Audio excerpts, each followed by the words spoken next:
I got in a hammock, and it's amazing. I haven't been in one in a while. And I just always had this dream that I would be like in this mystical forest, hanging in a hammock, like stuff that you see in like the Jungle Book and stuff like that in Tarzan, right? You're like, oh, I'm gonna be like hanging in this cool tree and just like living life. Anyway, so appreciate you taking the time to listen to me and my shenanigans, because I'm kind of comical for some people that know me, and I can be very serious, but sometimes I am funny as heck. All right, so I think we're on book number 7, because there's 3 more, and this one is Crime and Punishment, which I basically named this book to be the most intense. And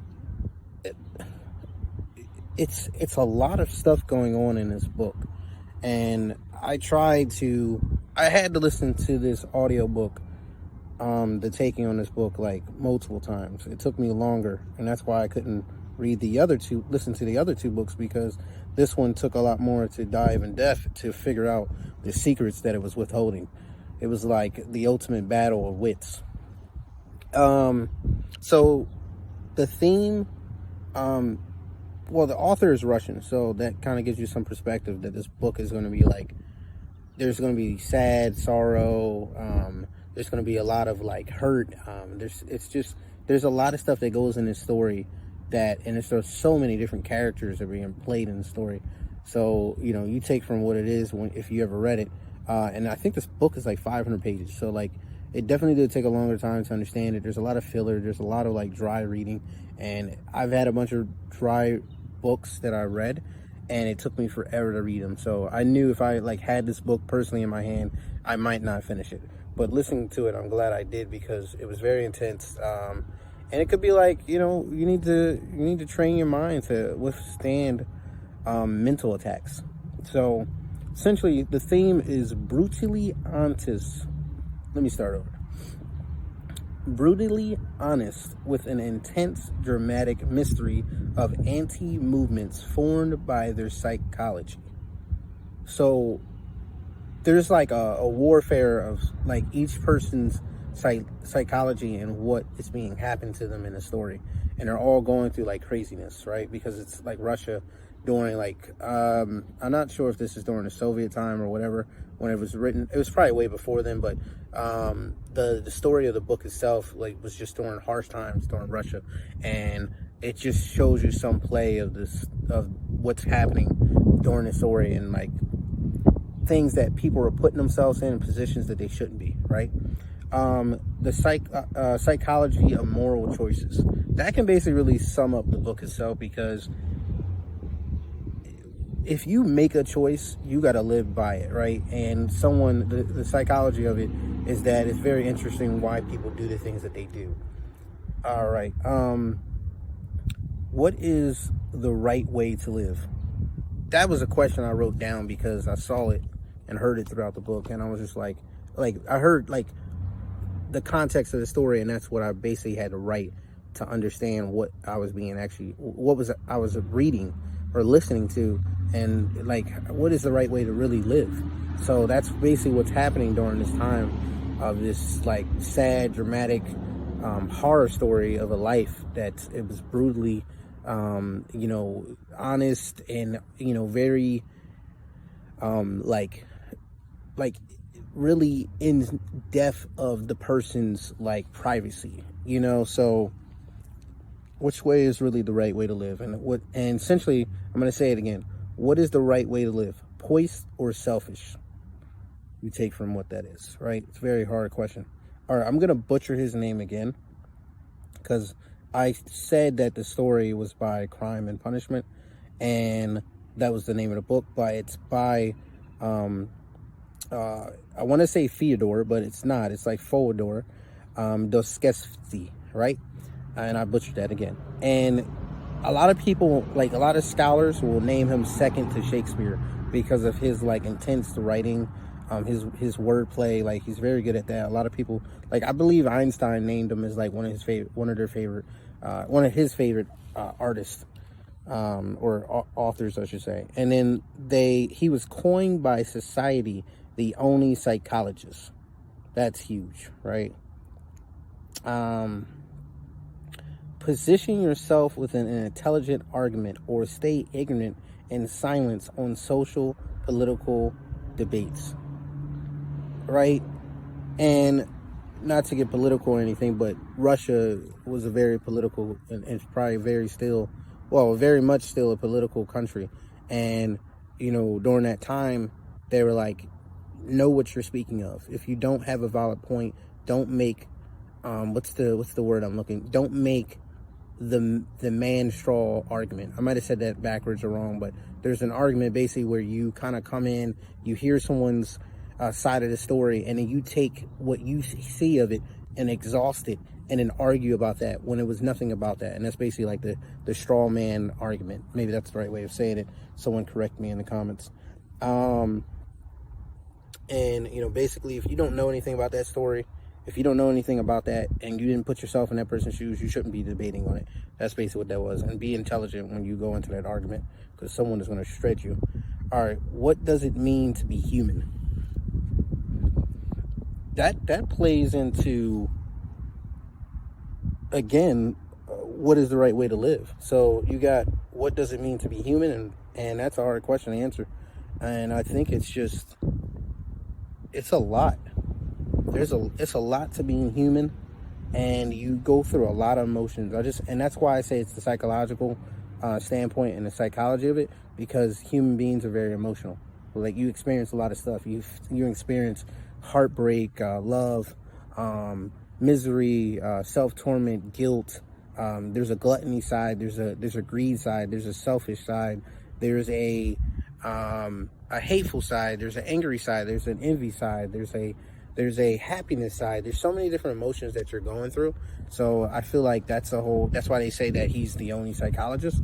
And then let's finish the rest of this. Let's go down here. Murder begets psychological warfare. So,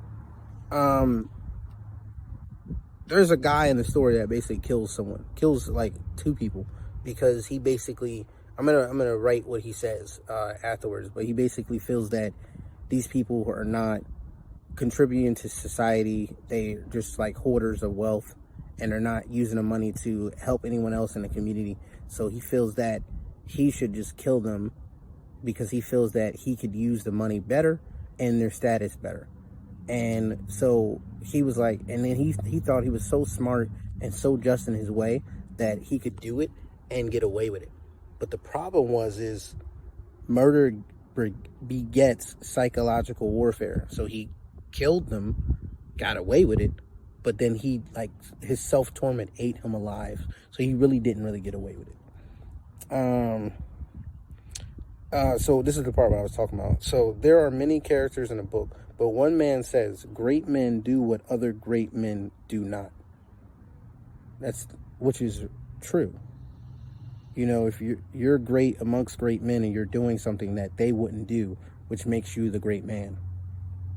It's just a very wordy word. So that's what I was saying, like a wordy sentence. And that's why they say that he's very Dostoevsky, butchered his name again.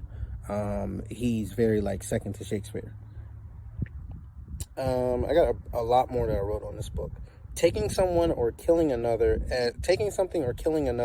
as a means that you will do better or get rid of said person because they are holding back society and their community doesn't make it just because you believe so. So that's what I was just saying before about the guy in the story. And I forgot his name because it was something else I couldn't pronounce. Even if you believe you're brave enough, smart enough, or hold enough courage to take such actions, it will not shield you from your own torment of guilt, which is what happened to him. He put himself above law because he felt that he was like Napoleon. And he was like, oh, I can just kill this person because I think it's right. And it's going to contribute to society and help other lives. So I'm just going to do it and get away with it. And that's what he did. He thought he was Napoleon, killed these 2 people. And then he tormented himself because he felt terrible. He even felt terrible that he got away with it. You can't begin to fix the world's problems without fixing yourself? That's another question you have to ask yourself, and another standpoint where he was, essentially in the book is saying that you have to have an intelligent, an intelligent position before you enter the debate. So before you talk on something, did you fix yourself first?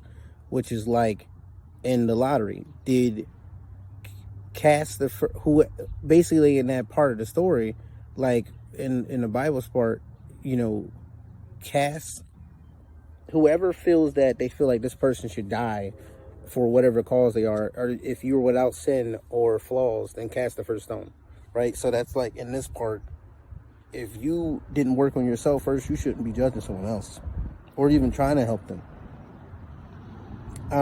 You can't just skip steps with greatness. You can't just take it. It's earned on the surface level of dirt. The reinforcement of practice, strengthened and stretched by the coil of steel. Patience is a virtue, a valuable position, not easily learned. Take what you want from that. You may cast the first stone if you are without flaws and sin. So I already basically said that, but I wrote it anyway because I remembered it, and that in context of what was happening in that story. And I have two more parts, and then I basically sum it up. One more part. Society will deem you worthy a seat at justice table after proving yourself just, humble, and wise. So that's another part of the story, because it's like, if you think that you're like Napoleon, you can just take someone's life and it's just, and you're going to contribute to society. Like, if you really believe you can change something, then get out there and do it. And if you keep doing what you believe you're trying to help and make a difference, society will make a seat available to you if they think you're worthy. Not, oh, I think I'm smarter than everyone else, so I'll make the decision. And then this basically just sums up the book. What it meant, what I learned.